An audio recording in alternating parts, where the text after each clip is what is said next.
Welcome to grade 9 science. Then welcome to Treasure Island International CBSE School online class. Good morning students. Today we are going to learn about structure of the atom. This is a chapter 4 in science. So in chapter 3 we have to learn that atoms and molecules are the fundamental building blocks of matter, isn't it? So atom is the fundamental unit of the matter. So the extent of different kinds of matter is due to the different atom constituting them. Okay. So now the question we have to arises. Okay. So what's the question? What makes the atom of one element different from the atom of another element? Okay, so what makes the atom of one element different from the atom of another element? And second question is, are atom really indivisible? The atoms are really indivisible as composed by Dalton, or their small constitution inside the atoms? Okay, second question is, the atom is really indivisible based on the Dalton atomic theory. So we shall find out the answer to these questions in this chapter. We will learn about subatomic particles and the various models that have been proposed to explain how these particles are arranged within the atoms. So let us see the answer. So the major challenge before the scientists at the end of the 19th century was to reveal the structure of the atom as well as to explain its important properties. The elucidation of the structure of atom is based on the series of experiments. So one of the first indications that atoms are not indivisible comes from studying static electricity and the condition under which electricity is conducted by different substances. Okay, on the first indication the atoms are indivisible. So we have to study about the static electricity and the conditions under which the electricity is conducted by the different substance. So let us see the electricity substance, how they get the electricity. Let us do this activity. For understanding the nature of charged particles in matter, let us carry out the following activities. First one, comb your hair. Dust the comb, then attract small pieces of paper. Next one, rub a glass rod with a silk cloth and bring the rod near the uninflated balloon. So observe what happens. How does the plastic comb attract paper? So because of electric charge. How this comb hit the electric charge? So we have to observe the static electricity. If you run a plastic comb through your hair, then place the comb near your small pieces of paper. The paper is attracted to the comb. This happens because the charged comb induces an opposite charge in the paper, and as opposite charge attract the paper sticks to the comb. Okay, when you rub the comb with your dry hair, the comb get charged. So due to this charge, this comb attract the small pieces of paper.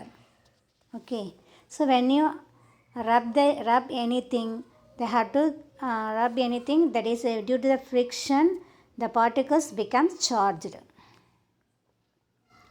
So next one, the charging of glass rod, rubbing it with a silk cloth. So glass rod rubbing with a silk cloth.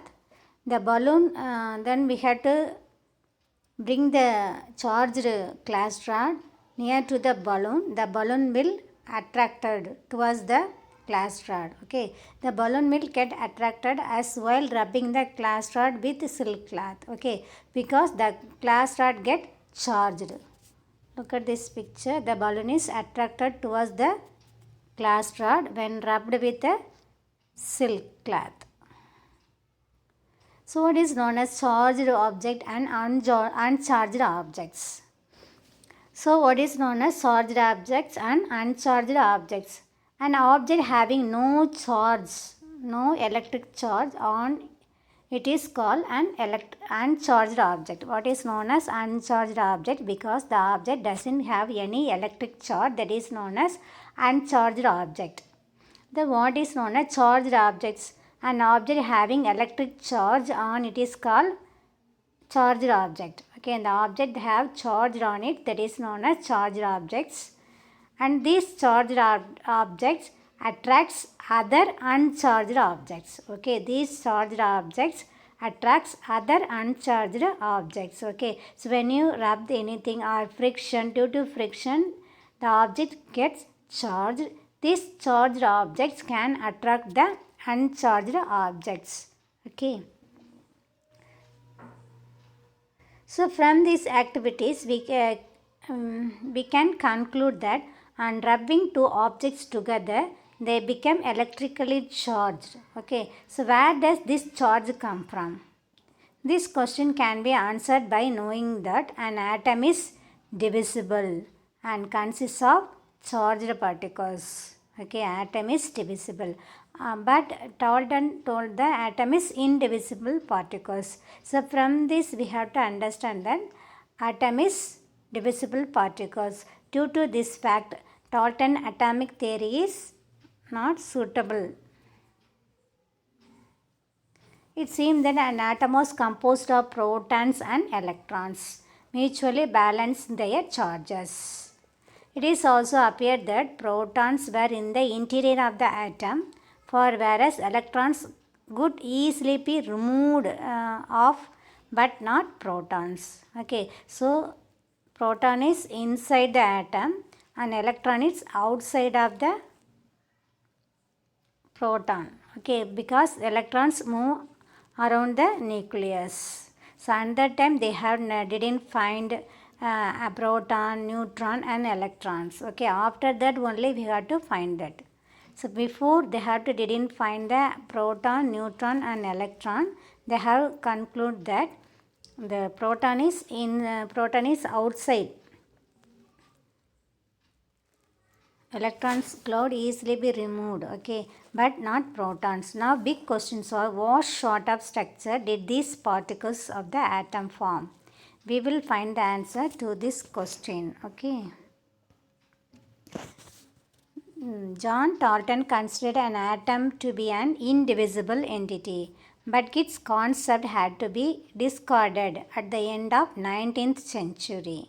Okay, when scientists through experiments were able to find extents of charged, that is electrons and protons, and neutral particles, that is neutrons, in the atom. These were called subatomic particles. Okay, so due to Dalton atomic theory, atom is indivisible particle, but this concept is wrong. They have to find the atom that consists of proton, neutron and electron. These proton, neutron and electron, they are called subatomic particles.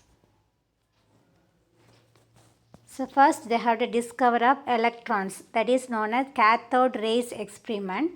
Electron was discovered by J.J. Thomson. Okay, J.J. Thomson explained the presence of electrons by cathode rays experiment. You have to study this all the experiment in the higher classes. And then from these electrons, the electrons charged. So charge of the electron is minus 1.6 into 10 power minus 19 coulomb. Okay, so charge of electron is minus 1.6 into 10 power minus 19 coulomb. That is accurate calculated by Robert E. Mulligan. Okay, so mass of the electron is 9.1 into 10 power minus 31 kilogram. And then discovery of proton, that is anode rays, that is canal ray, another name is canal rays. This proton was discovered by Goldstine. The Goldstine, by his famous anode ray or canal rays experiment, was able to detect the presence of positively charged particles called protons in the atom. And that day they have to know the only positive charged only They didn't name proton. Okay, afterwards only they have to give the name proton. Okay, so on that day, Goldstein find only the positive charge particles that coming from the cathode rays, so coming from the anode rays, that is known as canal. Otherwise, that is known as canal rays. So, what about proton? The charge of the proton is plus 1.6 10 power minus 9 coulomb. The charge of the electron is minus 1.6 into 10 power minus 19 coulomb. Okay. So, you have to put the charge plus or minus. And mass of the proton is 1.673 into 10 power minus 24 gram. That is mass of the proton, that is equal to similar to 1840 into mass of electrons. Okay, so mass of the proton, mass of the electron is 1 by 1840. Okay, mass of the electron is 1 by 1840. So next, discovery of neutron. Chadwick only find the neutrons. The Chadwick experiment, he bombarded the lighter elements like lithium boron with alpha particles and observed the emission of new particles having zero charge but having mass equal to that of the proton. Okay, so alpha particles mean that contain helium charge 2 plus ion, mass 4. Okay, that is known as helium. Helium, alpha particles known as helium 2 plus ion, that is known as alpha particles. And then he had bombarded the light element with alpha particles and observed the emission of new particles, but they having no charges. Okay, but that had the mass. That mass is equal to the proton. So these particles are called neutron. That is neutral particle of the atom. That means they have no charge. Okay. Neutral means it has no charge. Neutron are absent in the protium isotope of hydrogen. So hydrogen has three isotopes: protium, deuterium and deuterium. So protium, they have no neutrons. Okay. So mass of the electrons are negligible as compared to that of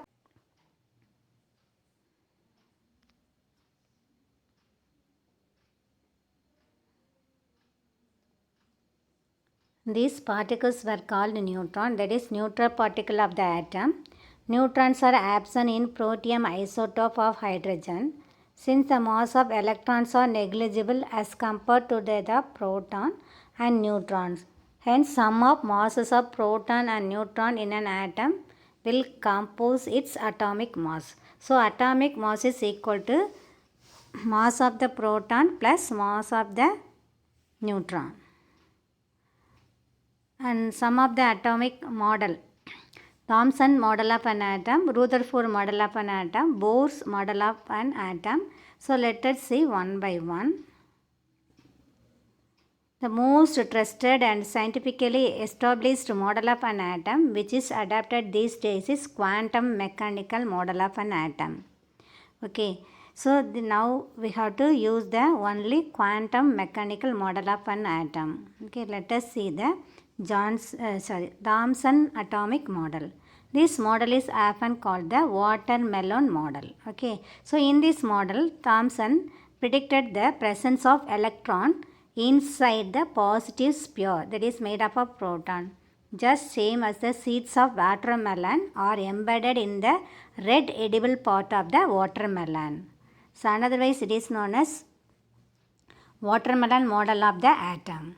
Okay, here the electrons are embedded in the positive charge, that is known as Thomson model of the atom.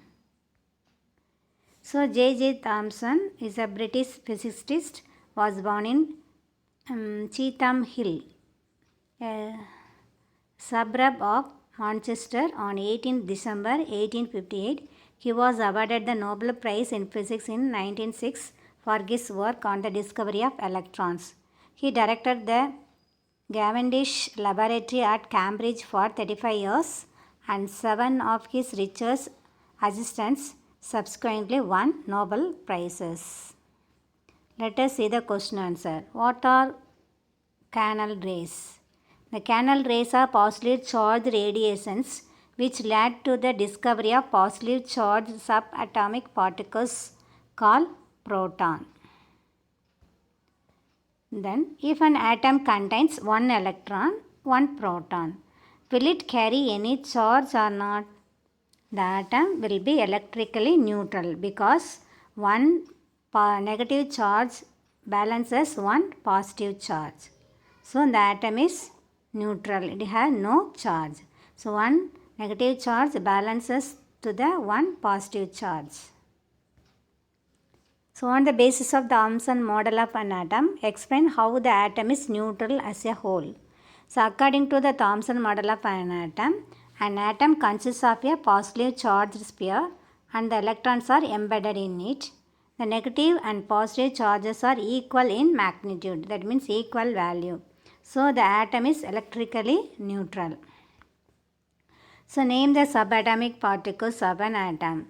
Subatomic particles of an atom are proton. Proton that contains positively charged, electron that contain negatively charged, neutron that contain no charge. And compare the properties of electrons, protons and neutrons. So, electrons are negatively charged.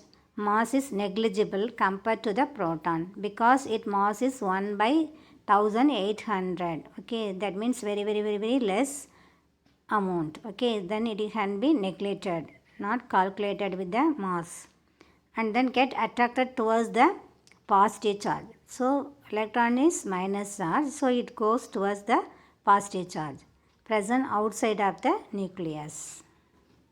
And then proton that contain positive charge, mass is 1 atomic mass unit.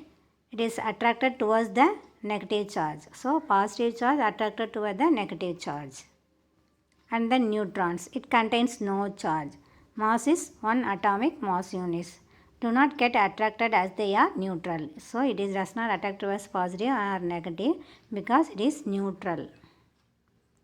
And then, what are the limitations of J.J. Thomson model of an atom? That is, limitation means that is a drawback of Thomson model of an atom. So, according to J.J. Thomson model of an atom, the electrons are embedded all over in the positively charged spheres. But experiments done by other scientists showed that the protons are present only in the center of the atom and electrons are distributed around it. Okay, but he told the electrons are embedded in the positively charged. Okay, so this is the drawback of J.J. Thomson model of an atom. So, homework, explain Thomson model of an atom with a diagram. Okay, and then write all the questions and answer that given in this video. Okay, so is atom neutral? If neutral means you have to explain. Okay, thank you.